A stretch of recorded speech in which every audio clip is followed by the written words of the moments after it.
paradigma KUHP dirubah harus diikuti dengan perubahan paradigma penegak hukum. Nah, ini. Itu kayaknya PR-nya lebih berat. Apakah aparat penegak hukum atau APH ini, mereka sudah benar-benar memahami KUHP baru ini?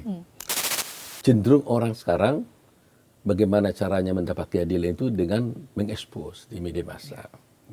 Ya kan? Nah, karena apa? Karena memang akses to justice itu kan tertutup.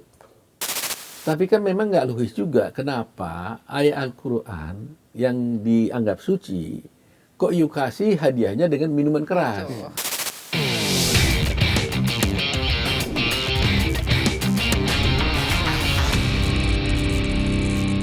Halo Sobat Ainus, ketemu lagi. Kali ini Bikin Terang bersama saya Rizky Hasan. Dan saya Fazila Kairunisa. Ya, Sobat Ainus, ini bicara soal bagaimana hukum di Indonesia berjalan. Yes. Ya kan?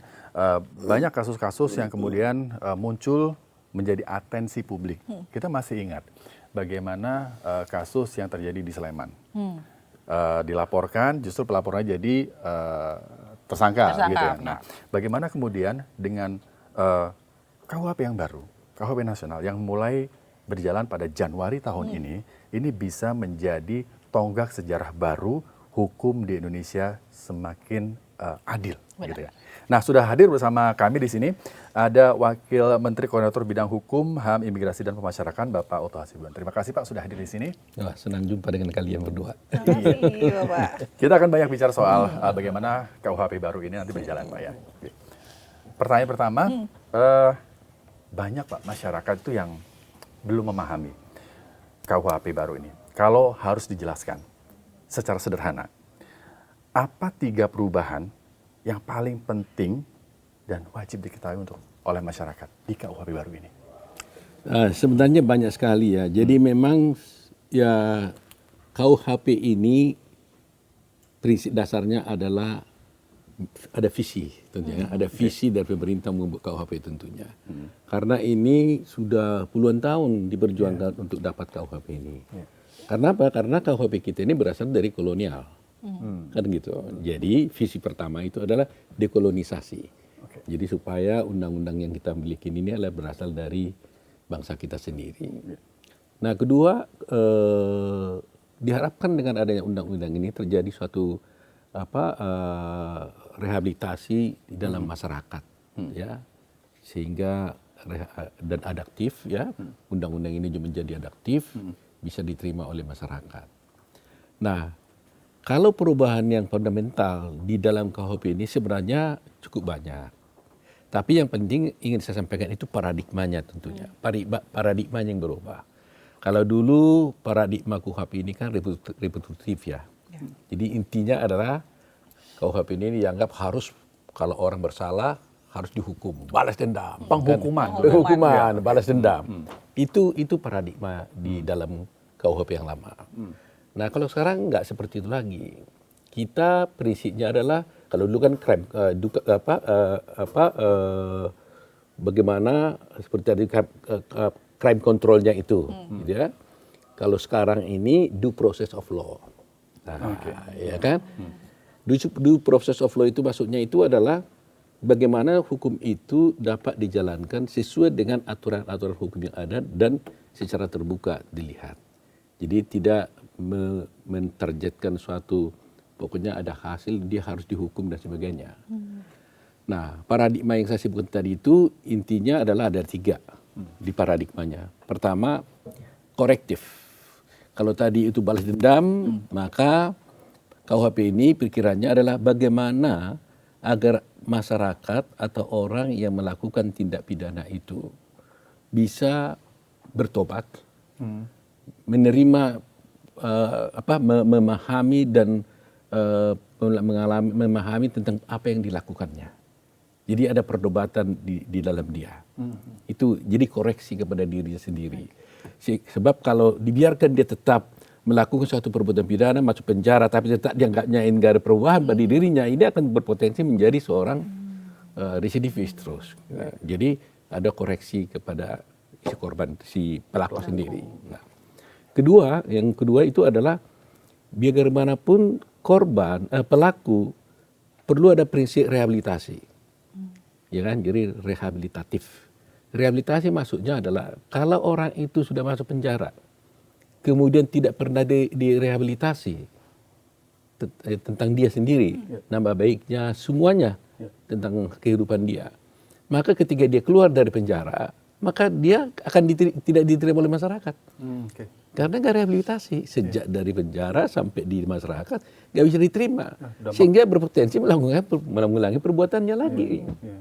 Nah, dampak di kehidupan sosialnya. Ya, itu. Jadi itu paradigma yang kedua. Paradigma yang ketiga itu ya restorative justice. Ya kan? Jadi ini poinnya adalah bagaimana poin di korban. Kalau tadi kan kita bicara dengan korektif kan bicara si pelaku. Rehabilitasi juga di pelaku. Nah di sini korban utamanya meskipun terkait juga si pelakunya. Nah korban berpikir begini, selama ini kita lihat ada korban, katakanlah dia kehilangan ayam, dicuri orang lain, lantas dilaporkan kepada polisi, orang itu dihukum penjara, tapi ayamnya tetap hilang kan? Jadi buat apa buat dia gitu loh? Keadilan apa yang dimilikinya? Orang itu masuk penjara kan nggak ada nothing to do with him kan? Nggak ada urusannya dengan ayamnya hilang, kambingnya hilang. So apa buat dia gitu loh? Sehingga KUHP ini memberikan kemungkinan, ya udahlah korban memang betul kamu sudah menjadi korban, tapi bagaimana caranya undang-undang ini memberikan upaya agar dia bisa dipulihkan keadaannya. Jadi udahlah pelaku, kamu kan melakukan pencurian, kembalikanlah ayamnya, kembalikan uangnya supaya dia pulih. Nah kemudian si korban dia bilang, oke, maafkan dia. Jadi di sini menghentikan suatu konflik di antara dua orang yang berperkara gitu. Jadi si korban dipulihkan semuanya, kerugian-kerugian dia, si pelaku dia bisa dimaafkan dan diharapkan dia bisa pulih. Nah inilah paradigma yang utama di dalam KUHP ini, yang memang harus kita sampaikan. Karena apa? Kalau tidak kita salah paham nanti dengan KUHP ini. Bukan tidak mungkin masyarakat mengatakan KUHP kita ini terlalu membela pelaku. Ya, banyak anggapan begitu. Ya. Hari ini juga berita di media massa, saya lihat tadi itu, saya baca, bahkan satu tindak pidana korupsi yang dikatakan bukan extraordinary crime lagi, karena apa? Karena memberikan keringanan-keringanan pada hukuman kepada pelakunya. Nah, di sini juga seperti itu. Jadi memang hukuman pun tidak begitu diupayakan secara maksimal. Nah ini paradigma yang tidak mudah kita bisa terima langsung. Tapi pemerintah melihat, negara melihat bahwa ada pergeseran nilai kehidupan di dalam masyarakat. Telah kita bisa buktikan bahwa dengan diterapkannya KUHP yang lama, orang dihukum seberat-beratnya. Nggak ada juga perubahan yang berarti dalam hukum kita dan dalam kehidupan itu. Rasa keadilan itu tetap nggak bisa terpenuhi. Kerugian ditimbulkan yang dialami masyarakat tetap juga terjadi. Sehingga KUHP dirancang sedemikian rupa, ya siapa tahu dengan melihat perkembangan nilai-nilai kehidupan ini, maka penjahat pelaku kejahatan bisa menurun.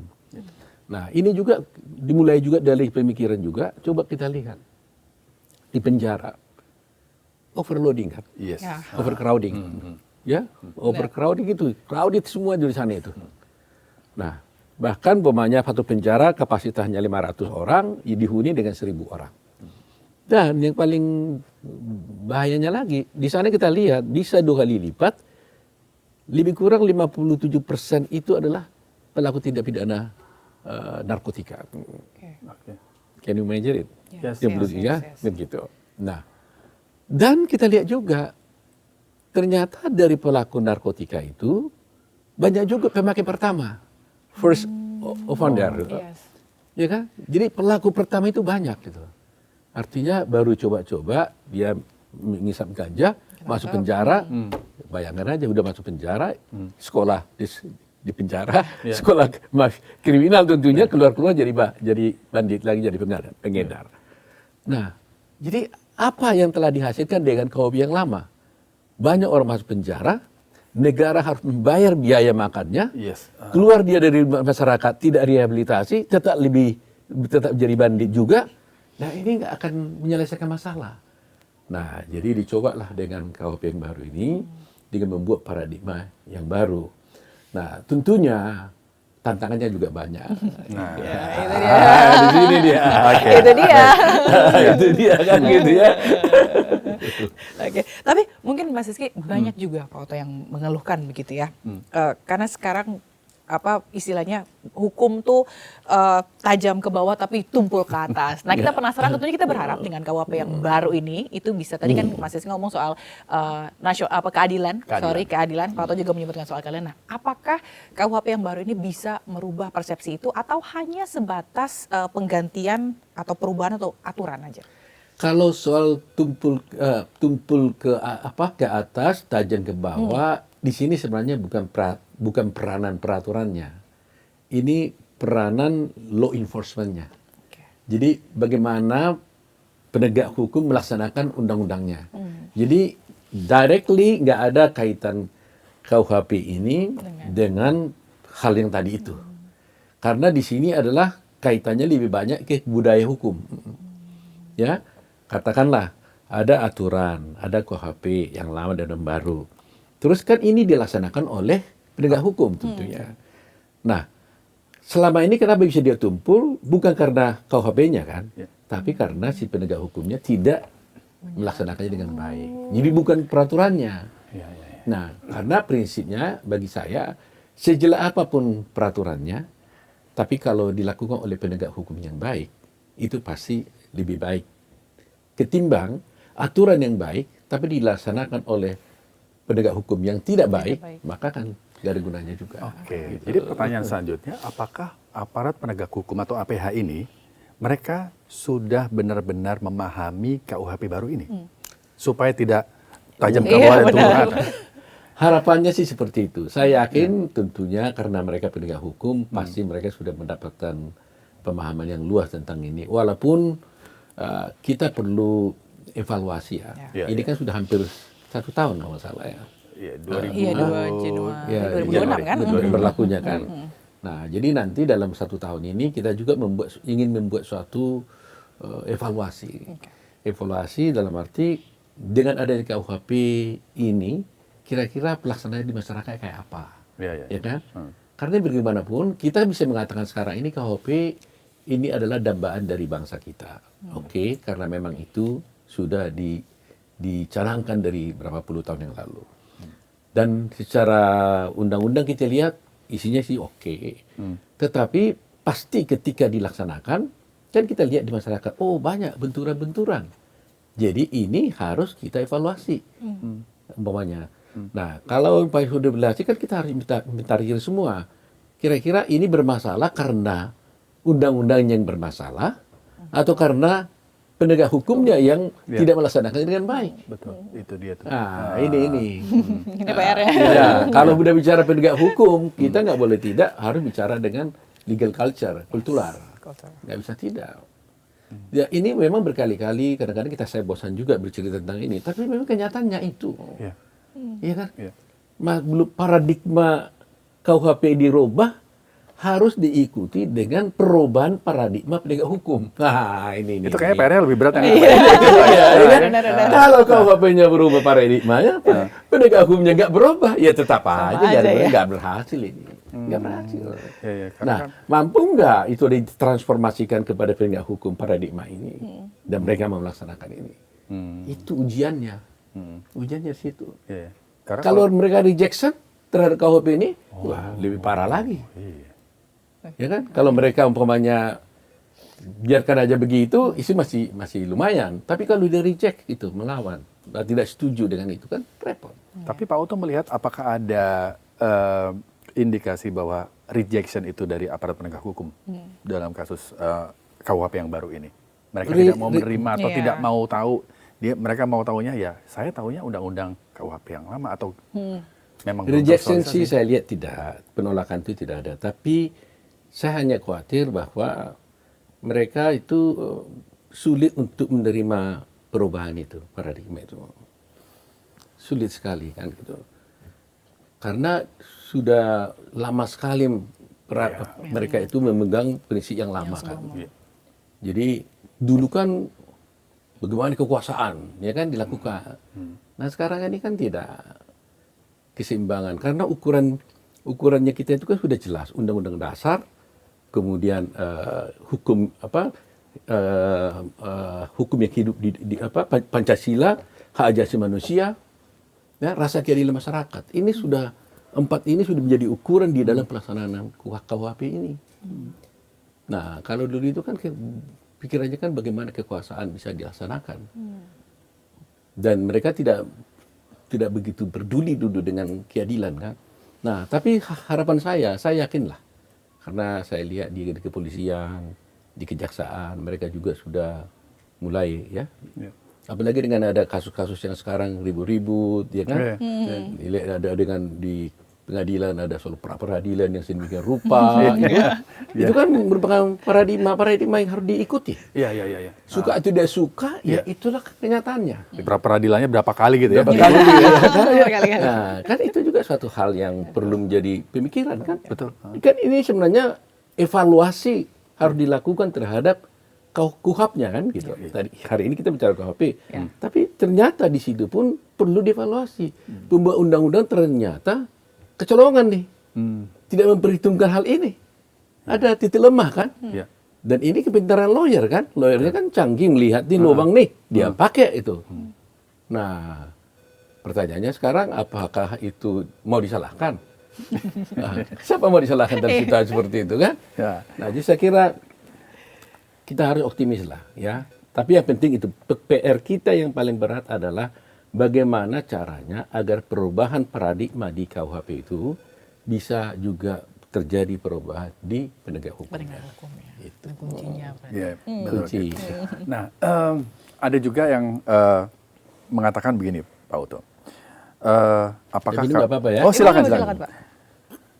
Apakah KUHP baru ini justru membuat masyarakat tuh lebih mudah dipidana, dikit-dikit dipidana gitu?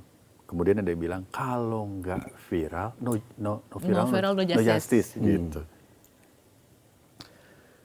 Terus terang aja no viral no justice ini, no viral and justice ini sebenarnya memang kalau kita harus jujur mengatakan memang faktanya seperti itu kan dulu. Ya. Artinya cenderung orang sekarang bagaimana caranya mendapat keadilan itu dengan mengekspos di media massa. Ya kan? Nah, karena apa? Karena memang akses to justice itu kan tertutup. Kan itu masalahnya. Jadi, akses to justice itu ditutup sehingga terpaksa ada medsos yang membuka agar mendapatkan keadilan itu. Ini faktanya. Nah, fakta-fakta ini terjadi karena tertutupnya akses to justice ini karena peran daripada penegak hukum kan tidak besar. Artinya kesannya tidak terbuka pintu-pintu itu sendiri. Makanya pemerintah sekarang sudah membuka pintu itu seperti Kementerian Hukum kita itu sudah membuka pintu itu dengan membuat bantuan hukum lembaga bantuan hukum di desa-desa. Lembaga bantuan hukum di desa-desa. Jadi Ya kan? didekatkan ke masyarakat begitu ya.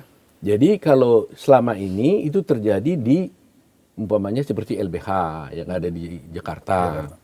Kalau di Peradi biasanya itu ada PBH, Pusat Bantuan Hukum Peradi dan sebagainya. Nah, tapi ini kan yang tidak dibiayai pemerintah. Sehingga kan limited sekali dia punya kemampuan. Tapi dengan apa yang dilakukan oleh pemerintah sekarang, bantuan hukum itu dibuka di desa-desa. Berapa ribu desa yang ada sekarang.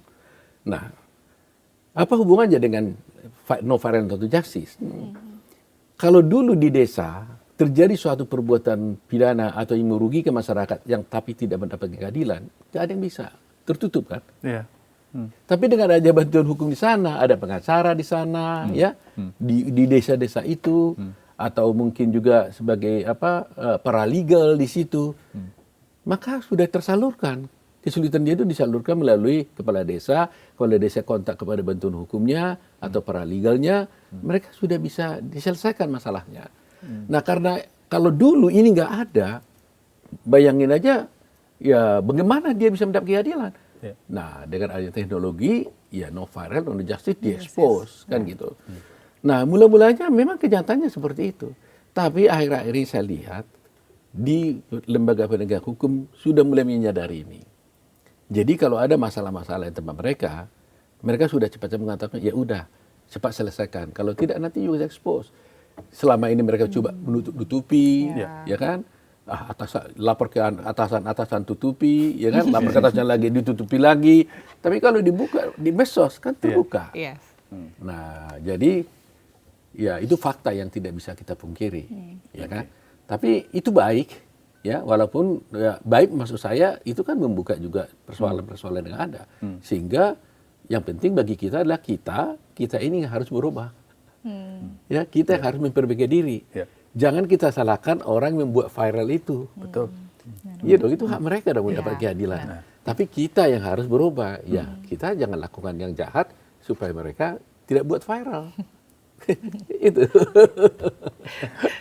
Benar-benar. Tapi ngomongin soal no viral no justice, Mas Rizky tadi di-mention juga di awal bahwa banyak sekarang kasus-kasus yang juga memicu kontroversi. Salah satunya misalnya kita membela diri, tapi justru malah kita yang dipidanakan. Padahal tujuannya kita untuk membela. Misalnya kita kayak ada contoh kasus waktu itu yang di Sleman itu yang dia ini begal ya kalau nggak salah, ya kan. Jadi malah jadi tersangka. Nah, apakah dengan KUHP baru ini bisa menjamin atau bisa mengatur ya bahwa hal itu tidak terjadi gitu, Pak Oto? Nah, itulah salah satu contoh adanya perubahan paradigma itu. Nah, coba ya, soal di Sleman itu. Kan kalau saya tidak keliru kejadiannya kan ada merampas barangnya, ya kan? Istrinya. Lantas dia kejar sama suaminya. Akhirnya dibunuh atau dipukul ya? Kecelakaan. Meninggal. Kan begitu masalahnya. Nah, paradigma dulu polisi kan lihatnya, ya gara-gara kamu ngejar orang, dia mati. Ya udah kamu ditangkap dong. Karena dia ingin lihat kepastian hukum kan. Ini ada perdebatan juga waktu itu ya. Dia lihat paradigma dia kan kepastian hukum. Target ada kecelakaan, ada orang mati. Kalau nanti kamu nggak dihukum, saya disalahin nanti. Kata dia. Padahal dia tidak melihat sebab musababnya dia itu sampai meninggal karena dikejar dan orang ini mengejar karena apa? Padahal karena istrinya dijamret kan gitu. Nah, jadi konteksnya kan keadilan kan sebenarnya harus dilihat. Tapi mau dikatakan ada yang polisi salah, ya kalau paradigmanya memang kepastian hukum ya itu nggak salah polisinya. Kalau paradigma kepastian hukum. Tapi kalau paradigmanya keadilan, ya nggak benar juga. Ya, harus lihat dong keadilan. Jadi memang ini di dalam penerapan hukum selalu berbenturan antara kepastian hukum dan keadilan. Mana yang diutamakan Pak Oto? Kalau sudah berbenturan, kita akhirnya memilih keadilan. Memang susah ya, kalau boleh semuanya dilaksanakan. Tiga-tiganya itu kan, ada tiga kepastian hukum, keadilan, kemanfaatan. Ya kan, pasti tapi nggak bermanfaat untuk apa. Ya kan, adil kadang-kadang manfaatnya kurang, kalau bermanfaat tapi nggak adil, itu apa. Jadi kalau ini berbenturan, selalu kita melihat ya keadilan. Keadilan. Ya. Paradigma dari aparat penegak hukum juga itu harus benar-benar diawasi. Itu tadi yang PR besar itu dari penegak kalau hukumnya dia nggak roba ya podo aja orang bilang ya begitu aja undang-undangnya ini. Oke. Nah, berikutnya Pak Oto. Kalau nih kita lagi-lagi contoh kasus ya. Kalau ada warga jadi korban pencurian gitu ya. Atau penipuan atau penganiayaan. Nah, manfaatnya dari KUHP baru ini yang akan langsung dirasakan itu dibandingkan dengan KUHP lama apa itu? Maksudnya kalau ada kasus korban pencurian, penipuan atau penganiayaan, manfaat dari KUHP baru ini dibanding KUHP lama apa itu kira-kira? Oh, ya itu tadi saya katakan itu. Kalau seperti ini penipuan, kalau dulu kan pokoknya ada pencurian langsung penjara aja lah, nggak ada pikiran yang lain. Tapi kalau sekarang kan ada restoratif justice, yang saya bilang tadi itu. Diketemuin dulu dua ini. Ya kan? Biasanya ada satu orang merasa meminta saya melakukan pencurian. Aduh, masa gara-gara ini saya harus masuk penjara, ya kan? Terus orang merasa kecurian, aduh, barang saya diambil, masuk penjara dia untuk apa buat saya, barang saya hilang. Kan ini dua kepentingan ini yang dipertemukan kan? Nah, jadi si pelaku mengatakan, ya udahlah, saya mohon maaf lah. Yang penting dia kan mengakui dia bersalah melakukan perbuatan itu. Ini poinnya dulu. Restoratif. Ya, kalau dia tidak mungkin di-restore, kalau dia tidak mengakui kesalahannya. Jadi nggak bisa dipaksa-paksa orang ini berdua supaya damailah gitu. Jadi perdamaian itu tidak tidak bisa diartikan perdamaian itu dalam arti sempit. Beda sekali, beda perdamaian itu dengan restoratif justice itu. Nilainya lebih tinggi lagi restoratif justice ini.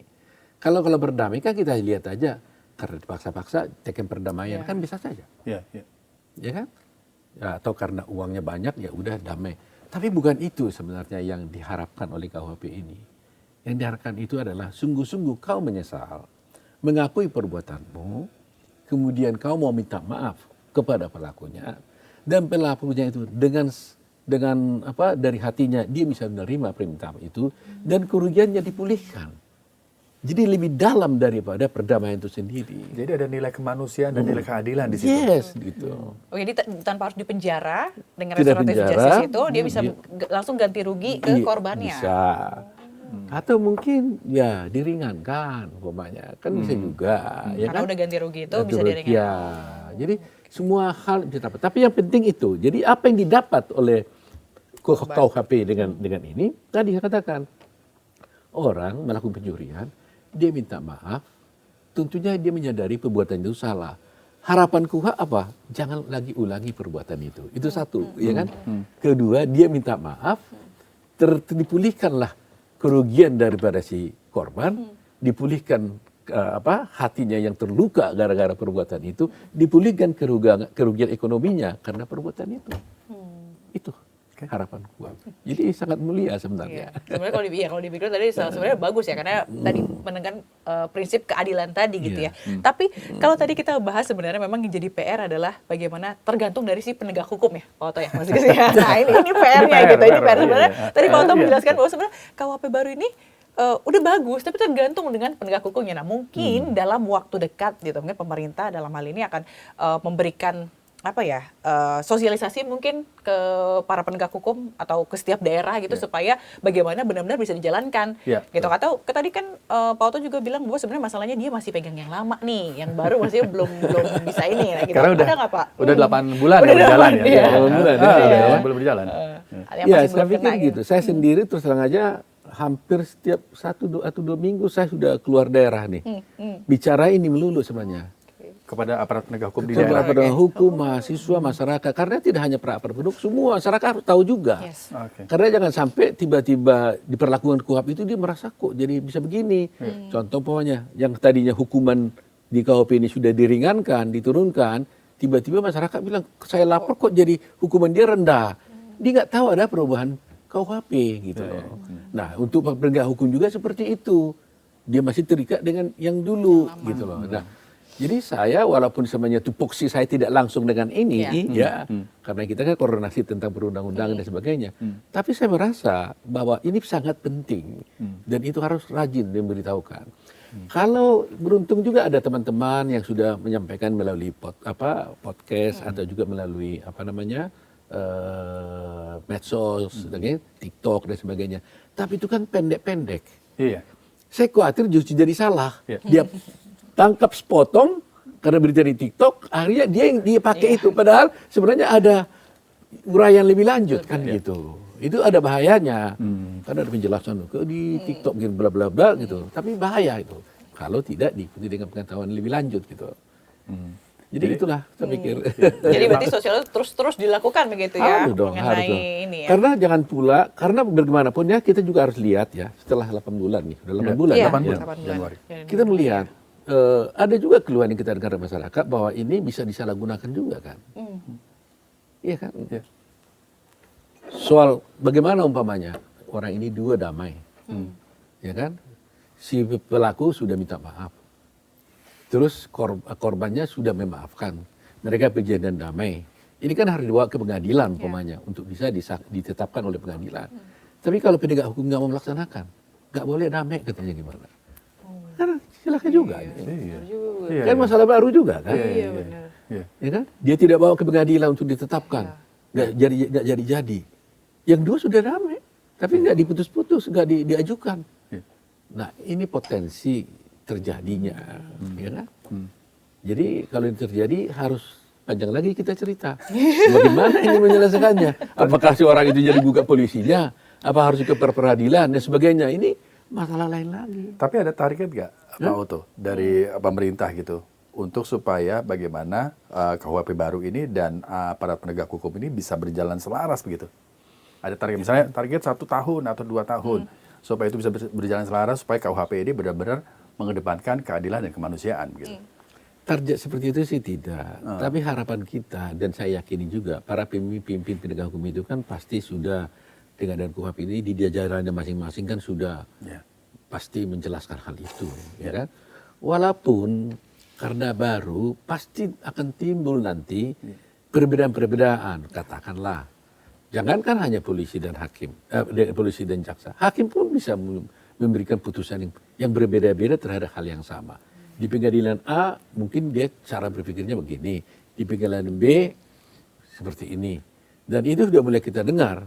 Ya, kebetulan saya sebagai juga ketua Pradi gitu ya, saya dapat masukan dari masyarakat, teman-teman advokat yang mengadukan hal ini.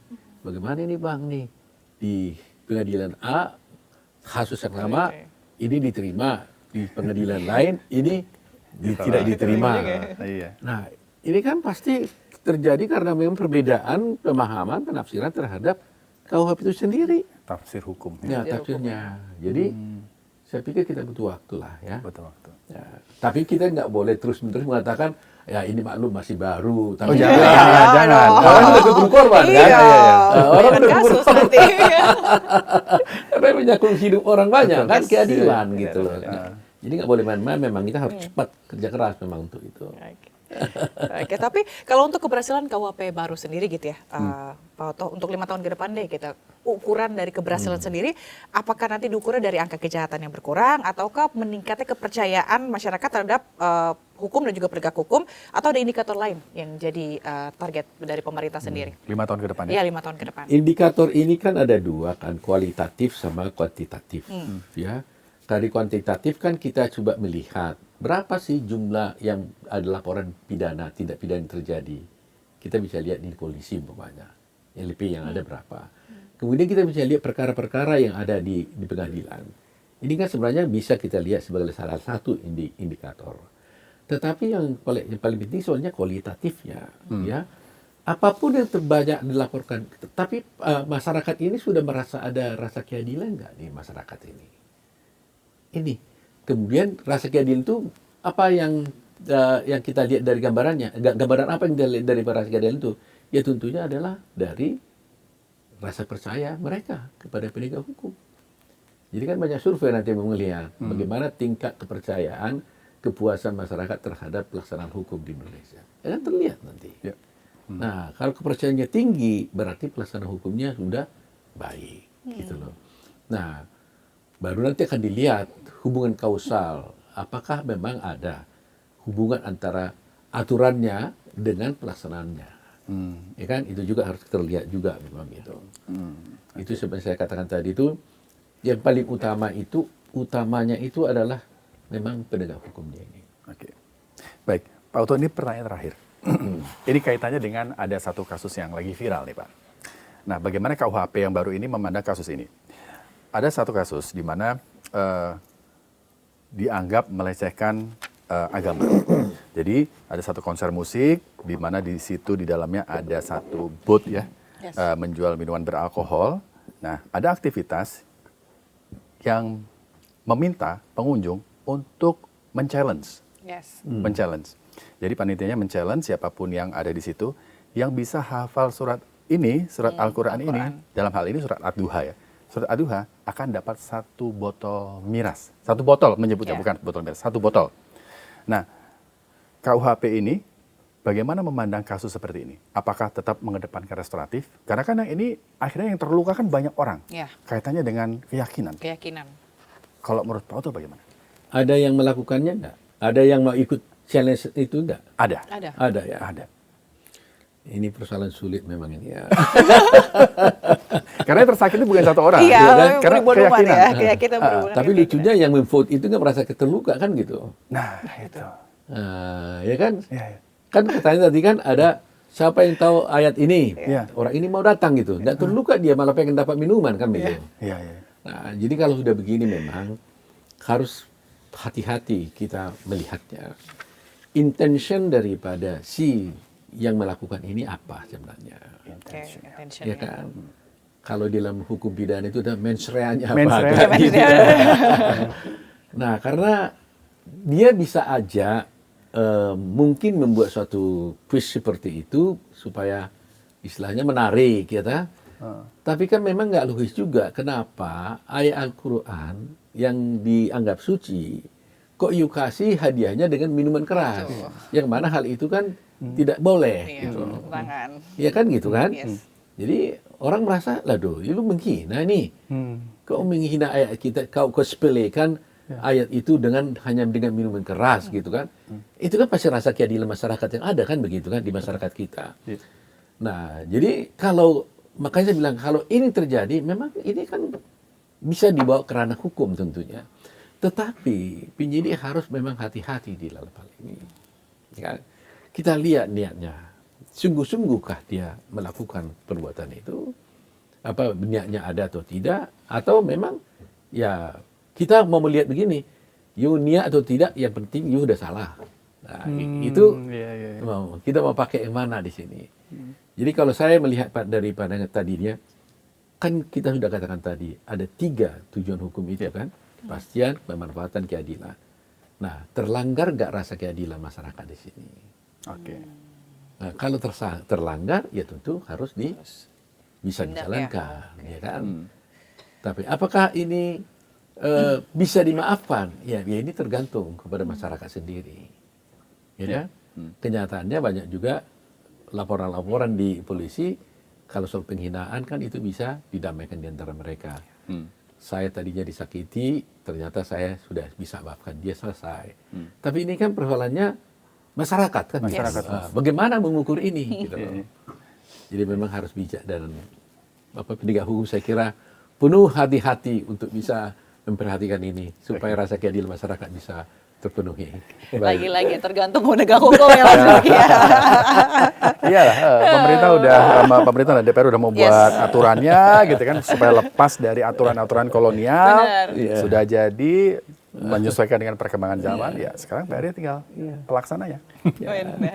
Terima kasih Pak Otto, kali ini oke. telah bikin terang ya soal KUHP yang baru. Semoga KUHP yang baru ini benar-benar bisa menerapkan asas keadilan bagi masyarakat ya Mas Rizky ya. Baik, ya. Oke. Terima kasih. Terima kasih Pak Otto Terima kasih. Hasibuan, Baik. Menkokumham IMIPAS telah bergabung di Bikin Terang supaya masyarakat juga Tercerahkan.